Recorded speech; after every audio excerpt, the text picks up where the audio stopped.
happened. Where are we? We're near Little Hope. There's someone else out here, by the fire. Come play. Come play with me.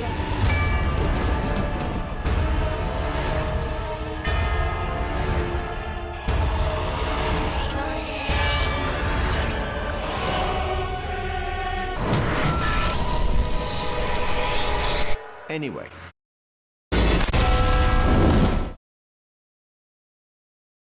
Hey everyone, it's Soul here and welcome back to my YouTube channel. For today's video, I'm continuing my review of the Dark Pictures Anthology series. Now, if you haven't seen them previously, I have done 2 videos discussing what I feel is the worst and the best game in Season 1 of Dark Pictures Anthology. And up next, we have the oh-so-controversial and constantly debated Little Hope. Before we dive in though, please remember to hit that like button, click subscribe to see more videos from me, and leave a comment down below. Here is your one and only warning that this video contains spoilers. Alright, strap yourselves in and let's get into this bumpy ride. For those of you that may not know, the Dark Pictures Anthology is a collection of standalone horror games created by Supermassive Games. It is considered by many, although it's not formally, but it's considered by fans as a form of sequel to the successful horror game Until Dawn. In all 4 of their games in the first season of Dark Pictures Anthology, they keep the idea of the butterfly effect strong. This butterfly effect leads to unique experiences and outcomes for the players, which helps heighten the excitement of replaying games, watching playthroughs online, and playing the game with friends. Now, as I stated in my previous 2 videos discussing these games, I am a big fan of watching people play video games, and I was very excited when this game came out because the trailer for this game seemed genuinely terrifying. I mean, listen, anything with creepy kids and horrifying looking pilgrims, it's just not a walk in the park for me. No thank you. Now, before I get into my overall thoughts on this game and probably end up offending at least one person with my opinions on the ending of the game, I wanted to first discuss my playthrough that I did for this video. I actually ended up playing this game with a friend, but not on the multiplayer option, just on the single player mode, but as a group. And it actually made it a little more interesting for me to see the outcomes of some less popular picks and decisions in the game. Now, during the scenes that occurred in the 70s, we ended up picking to save Tanya and to have her try and escape down the drain pipe. We all know how that ends though. We then picked to help save Angela when her double first appears. Then we did actually end up finding the Bible in the museum, except it wasn't found by Andrew, but we found it when we were playing as Daniel. So when my friend accidentally got Daniel killed immediately after escaping the church, I was very curious to see if we could still get the ending of the game in which the priest's Bible is revealed by the judge. But before we get to the grand finale of the game, we did kind of kill Angela. And then in that last blast to the past, we were actually able to prove that the priest was guilty, which was, surprising for me, considering that I'm not quite sure how that information transferred. But anyways, good for us, I guess. And then sadly, Taylor died due to her locked traits, which only left Andrew and John to walk away from Little Hope before the final reveal. So I've stated before that House of Ashes is the best game in Season 1 and that Man of Medan is the worst, but where does Little Hope fall? Well, in all honesty, nothing even comes close to the House of Ashes. Like, it's all the way over there and Man of Medan is all the way down there. But Little Hope is just ever so slightly better than The Devil in Me, in my opinion. So I guess that means that Little Hope has secured itself as the second best game in my rankings of the Dark Pictures Anthology. Now before I go into the minute details of why that is, I have to first address the elephant in the room, the ending of this game. The revelation of Andrew actually being Anthony, the lost bus driver, who is essentially just imagining and hallucinating all of the events in the game, including all of the characters that we fought so hard to keep alive. Now, when I first saw the playthroughs of this game, I remember feeling shocked and disappointed in this ending. It is without a doubt a bit of a cliche in the horror and thriller genres that it was all just a dream sort of ending. It is certainly frustrating, especially since this was released right after Man of Medan, which also had a hallucination twist at the end. And to be honest, I am still a little bit frustrated that this is the ending of the game, since I so badly wanted it to be some sort of family curse or maybe a time travel town or something a bit more. But after having rewatched and played through the game, I feel less frustrated with the twist than I was initially. There is something so poetic and, well, just sad about this story. We are essentially in the tormented mind of a traumatized boy through this entire game. And while the initial shock of this revelation sucks, the heartbreaking disappearance of the characters at the end of the game, if you saved anyone that is, it is just gut-wrenching. When thinking about this revelation at the surface, there is the fact that Anthony is holding on to the memory of his family and their deaths. But to be honest, when you look at it a step further down, he's not just simply holding on to the memory of his family members' personas and appearances. He has actually changed it and adapted it not just once, but twice. And some of them are adapted to be better and others worse. The saddest one for me is the changes made to his father. We meet James, a drunk and quick-to-angered father, who seems in a way to resent his children due to the fact that they aren't actually his and that they are adopted. And in both of the different versions, he has improved.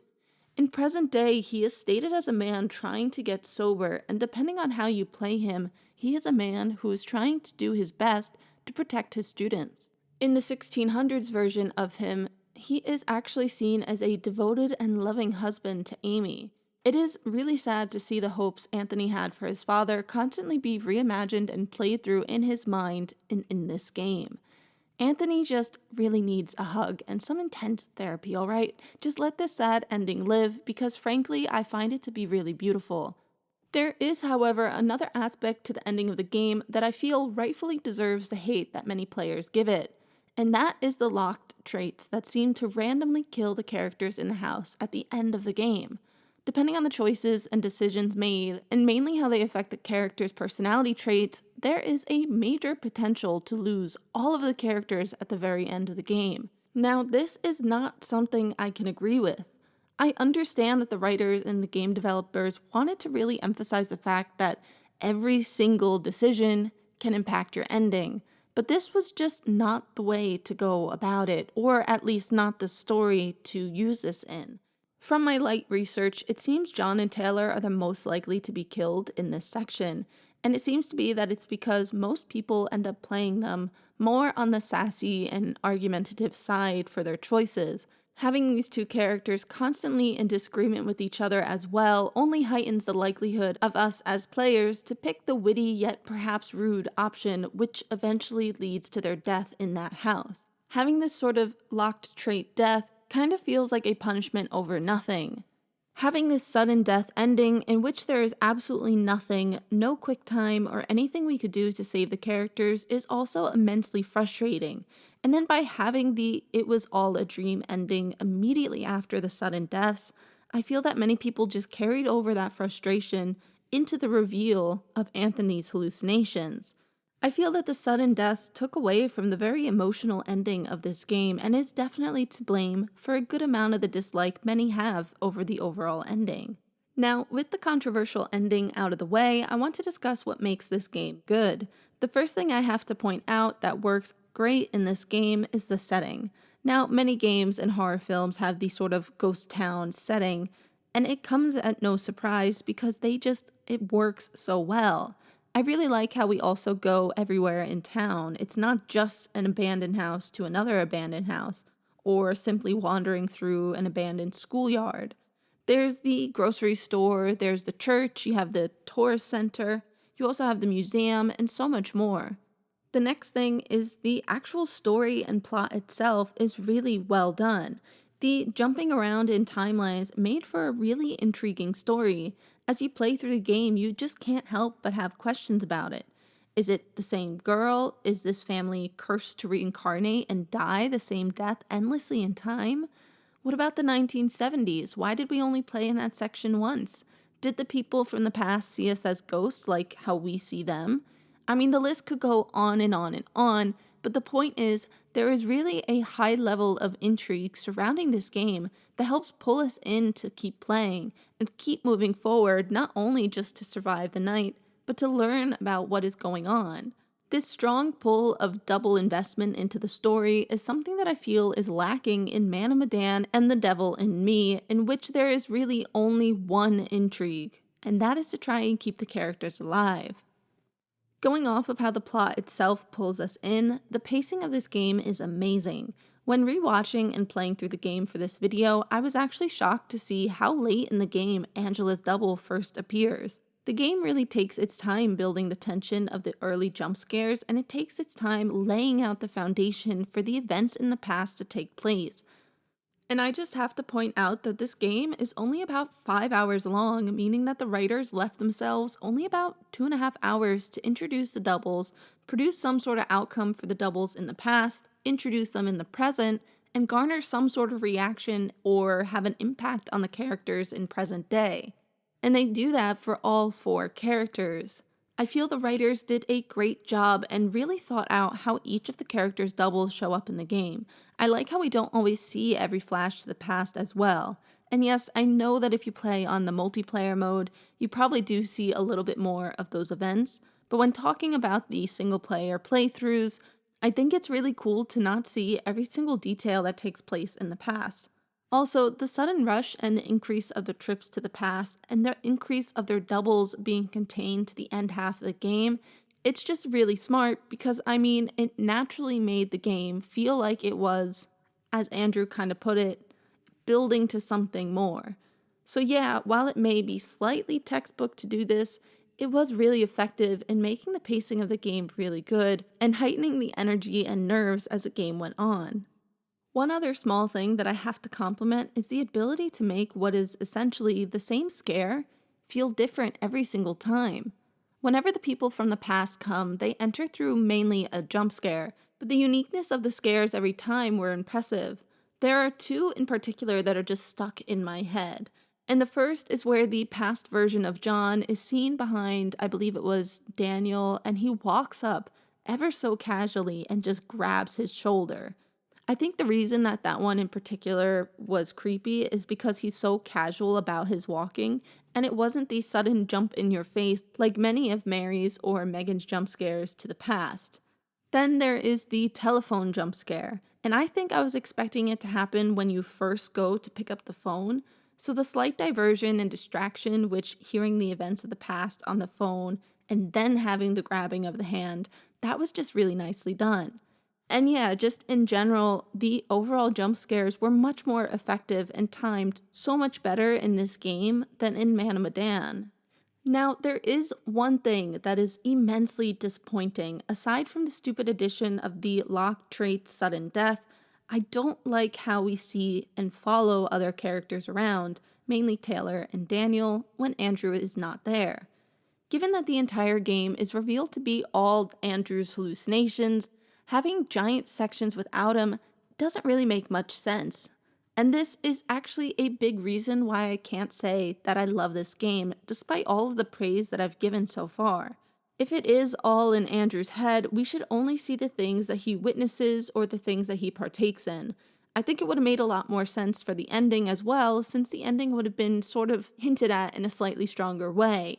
And yes, the writers were probably trying to keep the ending as much of a shocker and a surprise as possible. And yes, I also know that they had you play in separate sections once again for the reason of the multiplayer aspect of the games, but it just wasn't a good call when looking at it from the overall story's perspective, simply because it doesn't make sense. It would have been kind of cool if every time they got attacked and had to split up, Andrew ended up with someone different and was kind of being forced back and forth between the cast of characters as a way to ensure that he was always there, at least just to witness what it is that we as players are seeing on screen. I think that definitely would have helped the ending make more sense. Now, with all of that said, I know a lot of you will probably have some very strong opinions, and again, these are just my thoughts and feelings on the games, so don't come for me. But while I didn't love this game, it is my second place pick in the Dark Pictures Anthology Season 1, as I feel it is a good game with a great story that just needed some more revision and fine-tuning before being released. If you guys like my discussion, please hit that like button down below and leave your thoughts in the comment section. While you're down there, click subscribe to see more videos from me and turn on notifications if you want to be notified whenever I post a new video.